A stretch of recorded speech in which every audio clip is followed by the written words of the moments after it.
اقوام متحدہ کے اداروں نے خبردار کیا ہے کہ افغانستان میں انسانی ضروریات غیر معمولی سطح پر پہنچ گئی ہیں۔ اس نے مزید مطالبہ کیا کہ تنازعات سے متاثرہ افغانستان کی نصف سے زیادہ آبادی 22.8 ملین افراد کو نومبر میں شدید غذائی عدم کا سامنا کرنا پڑے گا۔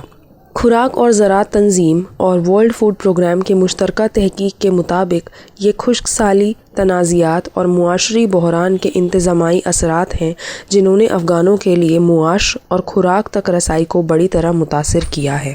تحقیق میں مزید کہا گیا ہے کہ خطرے میں پڑنے والوں میں 5 سال سے کم عمر کے 3.2 ملین بچے ہیں جو سال کے آخر تک شدید غذائیت کا شکار ہوں گے۔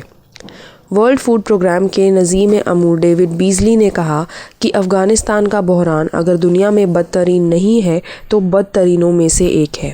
اگر دنیا افغانستان میں جان بچانے والی امداد میں اضافہ کرنے میں ناکام رہی تو لاکھوں جانیں سردی کے موسم میں ہجرت اور فاقہ کشی میں سے کسی ایک کا انتخاب کرنے پر مجبور ہو جائیں گی۔ شدید قلت ہے اور افغانستان تباہی کے دہانے پر ہے۔